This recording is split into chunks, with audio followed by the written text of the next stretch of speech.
Hi everyone, it's Laura with Pampered Chef. Happy Sunday! What do Sundays mean to you? Well, kind of get ready for the week a little bit, right? Well, I'm going to show you a recipe that is something that freezes really well. So when you have a busy week, you can just take this out the night before or even in the morning and pop it in the microwave and you have a great on-the-go breakfast. So you can modify this, of course, because my husband just informed me he doesn't like the apples in it. So I'm going to make a batch after this one I show you that has no apple, so that it's just a bacon cheddar egg muffin that he likes. So we have our eggs all ready, and then we're going to pour in milk. And I'm using coconut milk, but you can use whatever milk.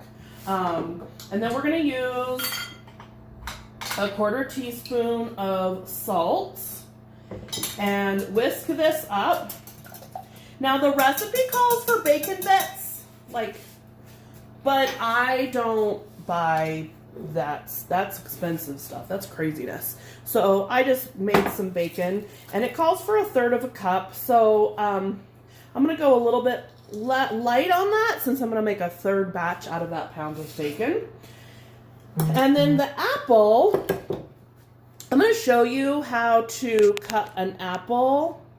I know it sounds silly, but if you have, as I throw everything off into the crazy world of the floor, right here, you just take your apple like this, okay?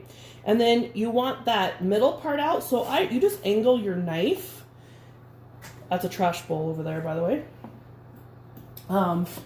And you just angle it to get that core out, okay? So what I'm gonna do, now there's lots of ways, you guys, that you could actually make this. If you wanted to add cream cheese, if you wanted to, I think adding heavy whipping cream instead of milk is a great way to make this. If you wanted sausage crumbles, you could do that. There's so many different ways that you could make these. And because we're putting it in the brownie pan, which I'll show you, it's a great way to portion it so that you have, you can freeze it. So this is what we're doing. And then I'm going to add in the cheddar cheese. And I didn't grate it, you guys, to be honest. I just cut it up and cubed it. So the other stuff that goes in is Pampered Chef's French toast seasoning. This makes a really yummy, it's like a sweet savory. So it's really, really good, okay? And so we're just gonna mix this in, mix this all up, and make sure it's all out. Okay, so here's how we do this part. Right here, we put it in, and make sure that your pan is sprayed so that it doesn't stick, because this doesn't have any flour in it. This is just simply egg mixture, okay? And so we're going to put a whole scoop in each one. And so like I said, this one will have apple. My next batch will not have apple because the husband, you ever find out something that you've been married for a while, or you've been friends with someone for a while, and they tell you something, you're like, I had no clue.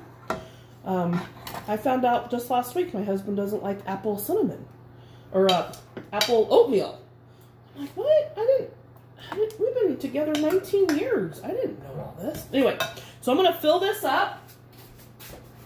And what's really important, this is what it's going to look like, okay?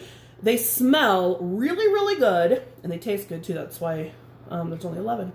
But you have to let them rest, sit there for 5 minutes before you take them out of the pan, and they'll go down. At first, they were just kind of puffy, but they'll settle down. And then what you can do is I'll put them in the freezer just like this. And when they're frozen, then I'll add them to the Ziploc bag so that they're frozen individually. And then Carter or me or Doug can just pull one out of the freezer and have breakfast instead of just relying on cereal every single day. Thanks, guys.